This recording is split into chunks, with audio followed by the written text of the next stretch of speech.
Hello दोस्तों, NCERT concept classes में आपका स्वागत है। दोस्तों, हम ज्योग्राफी एनसीईआरटी कवर कर रहे हैं।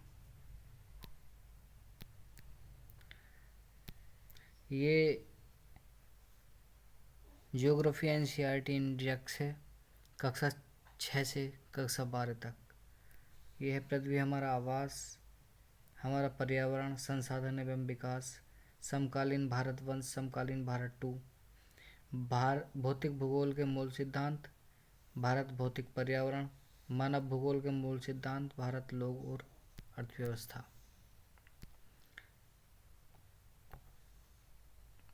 आज हम कक्षा 6 की एनसीईआरटी पृथ्वी हमारा आवास, इसका चैप्टर नंबर 2 अध्याय 2 ग्लोब, अक्षांश एवं देशांतर कवर करेंगे। दोस्तों, हम इसका पहला अध्याय सौरमंडल में पृथ्वी कवर कर चुके हैं। इस अध्याय में ग्लोब, अक्षांश एवं देशांतर में हम क्या क्या देखेंगे, हम चर्चा करेंगे।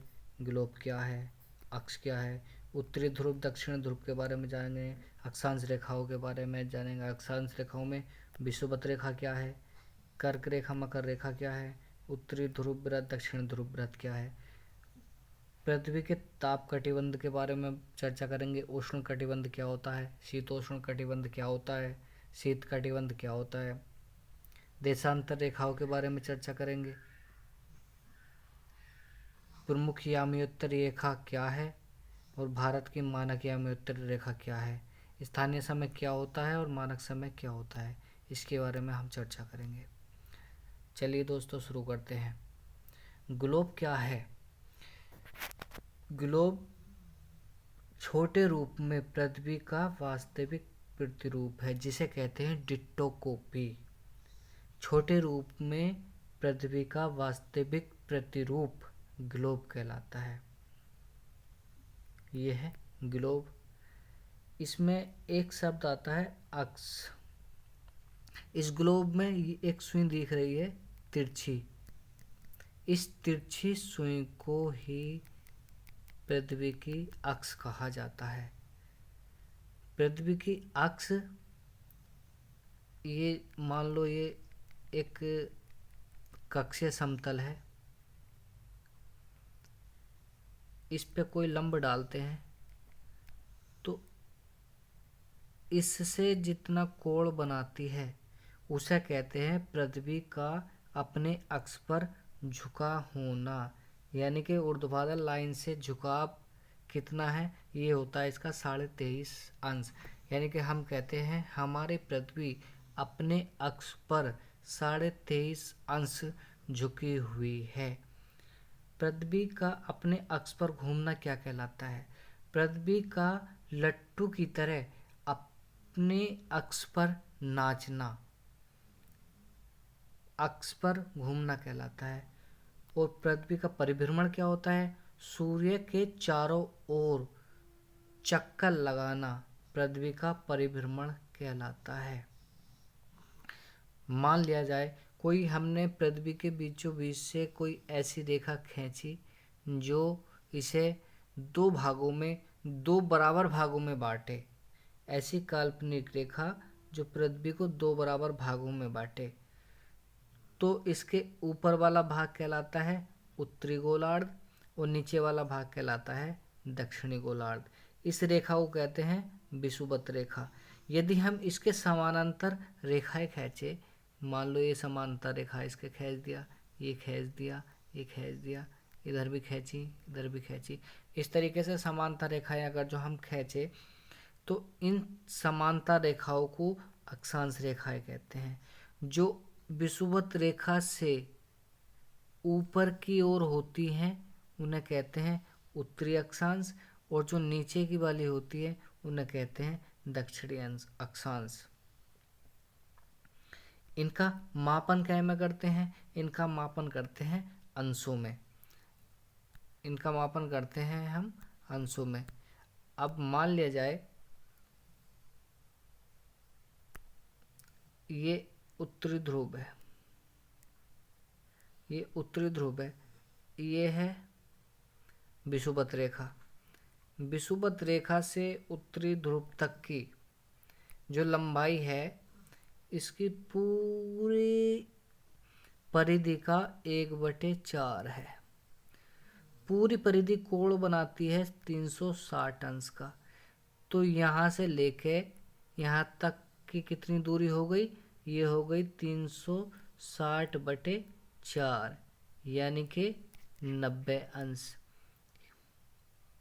ये कितनी हो गई? ये हो गई 90 अंश। इसलिए ध्रुव का मान कितना हो गया? 90 अंश हो गया। विषुवत रेखा से ये भी 90 अंश हो गया, दक्षिण वाला भी 90 हो गया। इसे कहते हैं 90 अंश उत्तरी अक्षांश। इसे कहते हैं 90 अंश दक्षिणी अक्षांश। यानी कि उत्तरी ध्रुव हो गया 90 अंश उत्तरी अक्षांश, दक्षिणी ध्रुव हो गया 90 अंश दक्षिणी अक्षांश, और विषुवत रेखा हो गई 0 अंश। इस पे कुछ मतलब ऐसी कुछ स्पेशल रेखाएं खींची हुई है। जैसे उत्तरी गोलार्ध में एक होती है कर्क रेखा, एक होती है उत्तरी ध्रुव रेखा। ऐसी दक्षिणी गोलार्ध में एक होती है मकर रेखा, एक होती है दक्षिणी ध्रुव रेखा।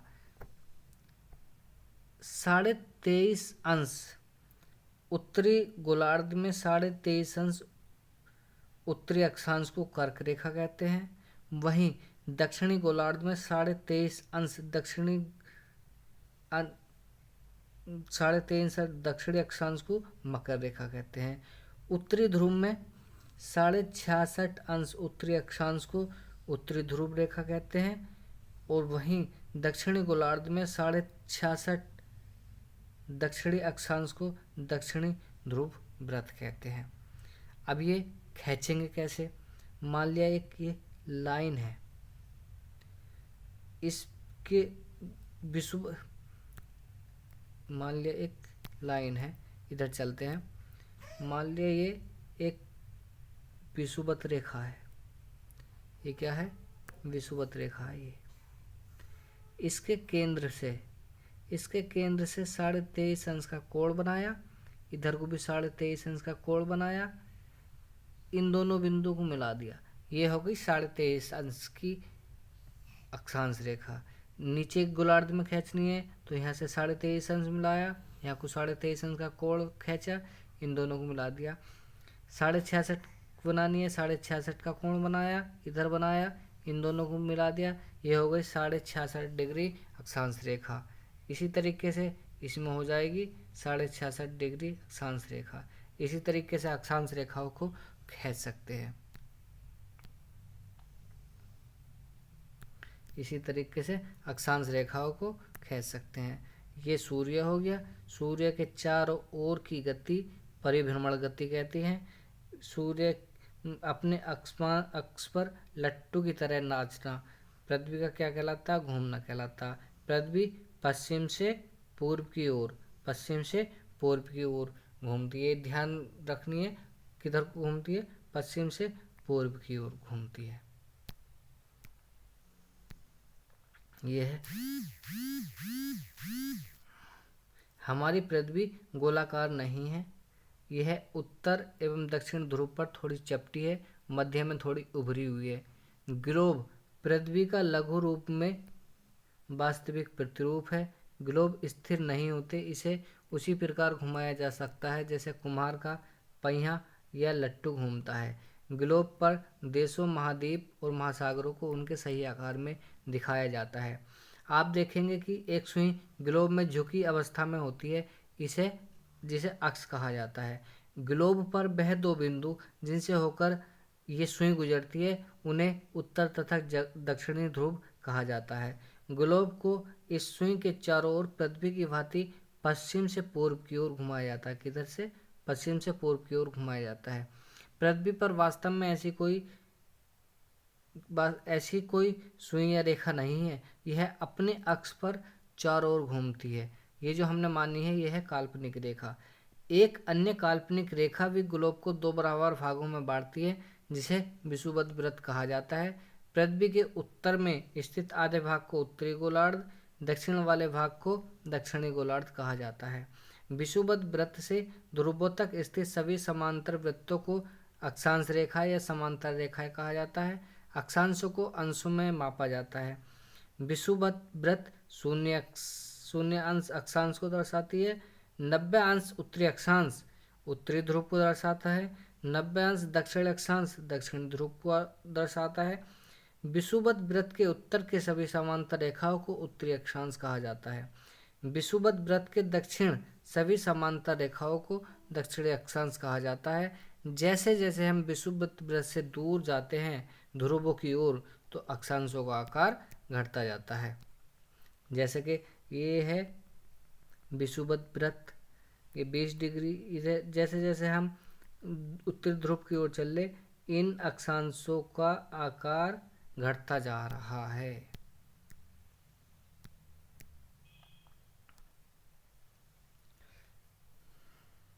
ये हमने चेक कर लिए। विषुवत वृत्त 0 डिग्री, उत्तरी ध्रुव 90 डिग्री उत्तर, दक्षिणी ध्रुव 90 डिग्री दक्षिण, उत्तरी गोलार्ध में 23.5 डिग्री, उत्तरी गोलार्ध में 23.5 डिग्री उत्तरी अक्षांश को कर्क रेखा कहते हैं। ये है कर्क रेखा। उत्तरी गोलार्ध में 66.5 डिग्री उत्तरी अक्षांश को उत्तरी ध्रुव वृत्त कहा जाता है। ये है उत्तरी ध्रुव वृत्त।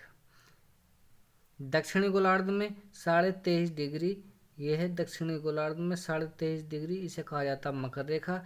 दक्षिणी गोलार्ध में 66.5 डिग्री दक्षिणी अक्षांश को दक्षिण ध्रुव वृत्त कहा जाता है।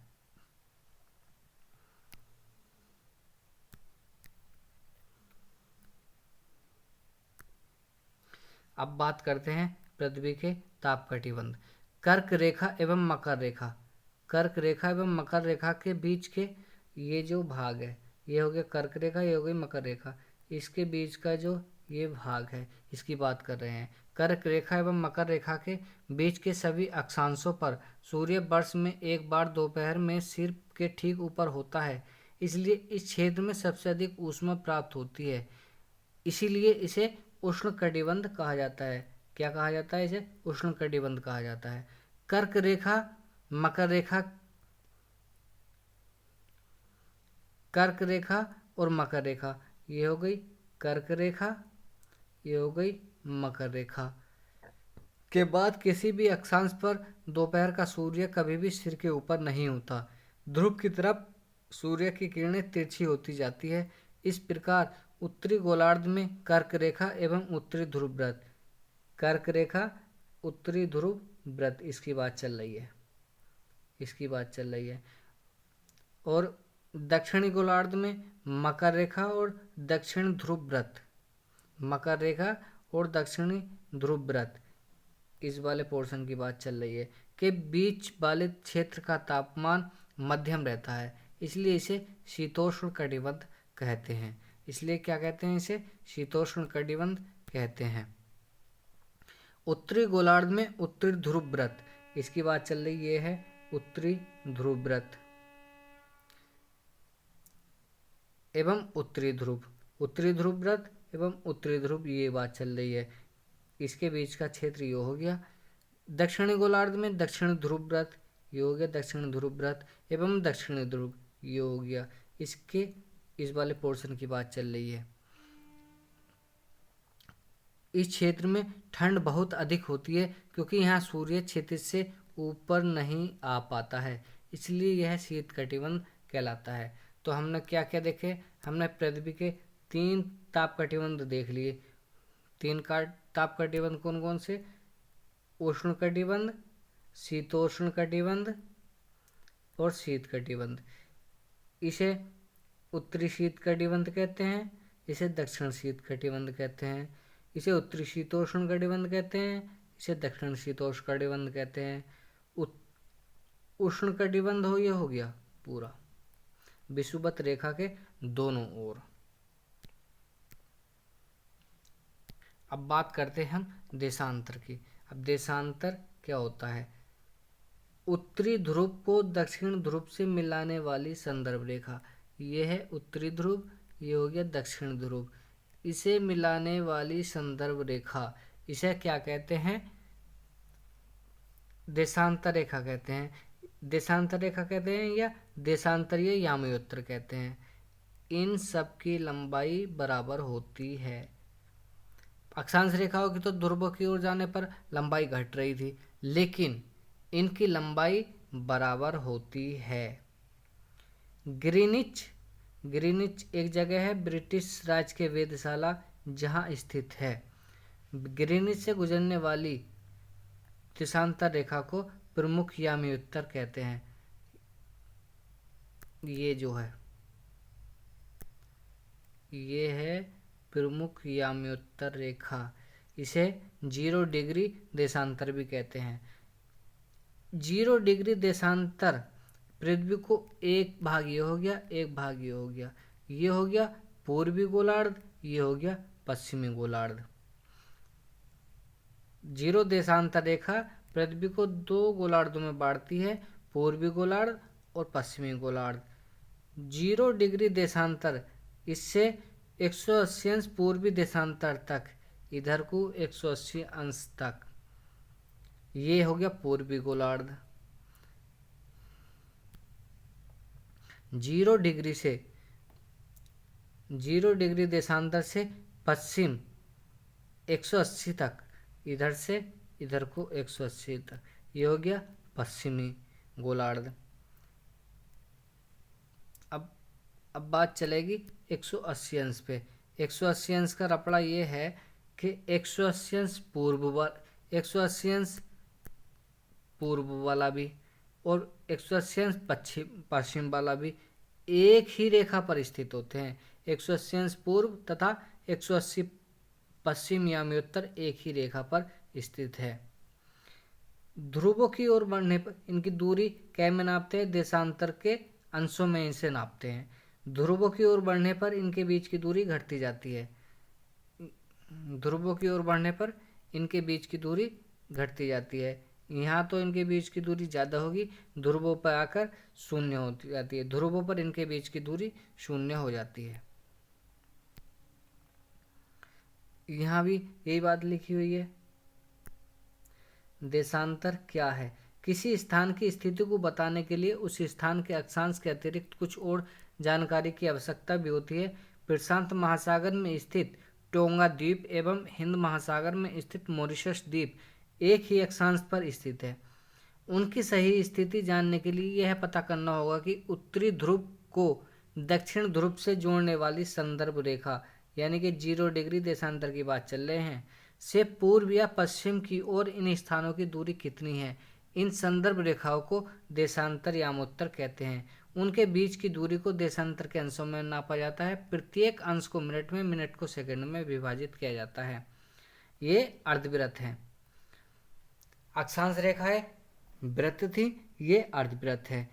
इनके बीच की दूरी ध्रुव की तरफ बढ़ने पर घटती जाती है एवं ध्रुवों पर शून्य हो जाती है, जहां सभी देशांतर यामयोत्तर आपस में मिलते हैं।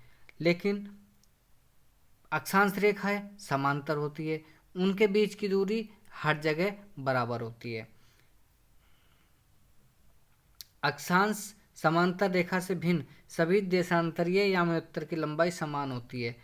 अक्षांश रेखा में हमने पढ़ा था ध्रुवों की ओर जाने पर उनकी लंबाई कम होती जाती है, लेकिन देशांतर यामयोत्तर की लंबाई सभी की बराबर होती है। ग्रीनिच एक जगह है जहां ब्रिटिश राज के वेधशाला स्थित है। से गुजरने वाली यामयोत्तर को प्रमुख यामयोत्तर कहते हैं। इसका मान 0 डिग्री देशांतर है। यहाँ से हम 180 अंश पूर्व या पश्चिम तक गणना करते हैं। प्रमुख यामयोत्तर तथा 180 अंश यामयोत्तर मिलकर पृथ्वी को 2 बराबर समान भागों पूर्वी गोलार्ध पश्चिमी गोलार्ध में विभक्त करती हैं। इसलिए किसी स्थान के देशांतर के आगे पूर्व या पश्चिम का उपयोग करते हैं। 180 अंश पूर्व तथा 180 अंश पश्चिम एक ही रेखा पर स्थित हैं। देशांतर और समय का क्या संबंध है देखते हैं। समय को मापने का सबसे अच्छा साधन पृथ्वी, चंद्रमा, ग्रहों की गति है। सूर्योदय एवं सूर्यास्त प्रतिदिन होता है। स्वाभाविक है कि यह पूरे विश्व में समय निर्धारण का सबसे अच्छा साधन है। स्थानीय समय का अनुमान सूर्य के द्वारा बनने वाली परछाई से लगाया जा सकता है, जो दोपहर में सबसे छोटी होती है एवं सूर्योदय तथा सूर्यास्त के समय सबसे लंबी होती है। ग्रीनिच पर स्थित प्रमुख याम्योत्तर 0 डिग्री देशांतर जिसे बोलते हैं, पर सूर्य जिस समय आकाश में सबसे ऊंचे बिंदु पर होता है उस समय याम्योत्तर पर सभी स्थानों पर दोपहर होगी। क्योंकि पृथ्वी पश्चिम से पूर्व की ओर चक्कर लगाती है, अतः वह स्थान जो ग्रीनिच के पूर्व में है उनका समय ग्रीनिच समय से आगे होगा तथा जो पश्चिम में है उनका समय पीछे होगा। क्या मतलब?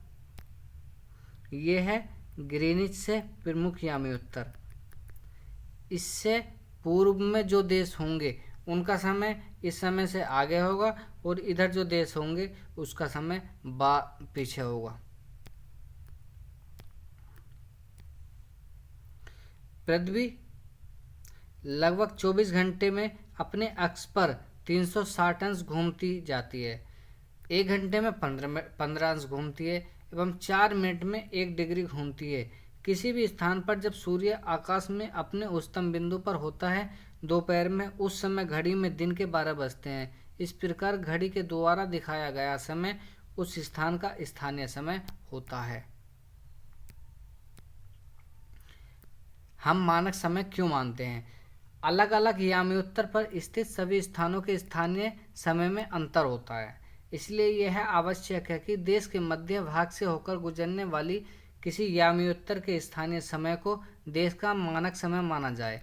भारत में 82.5 पूर्व को मानक याम्योत्तर माना गया है। इसे भारतीय मानक समय के नाम से जाना जाता है। भारत ग्रीनिच के पूर्व 82.5 डिग्री पूर्व में स्थित है तथा यहाँ का समय ग्रीनिच समय से 5.5 घंटा आगे है। कुछ देशों का देशांतर विस्तार अधिक होता है जिसके कारण यहाँ एक से अधिक मानक समय अपनाए गए हैं, जैसे रूस में 11 मानक समय है। पृथ्वी को एक घंटे वाले 24 मानक समय क्षेत्रों में बांटा गया है। यह है भारत का विस्तार 68 डिग्री पूर्व देशांतर से 97 डिग्री पूर्व देशांतर तक है। इसके मध्य में 82.5 डिग्री देशांतर के स्थानीय समय को भारत का मानक समय माना गया है। यह है पृथ्वी को एक घंटे वाले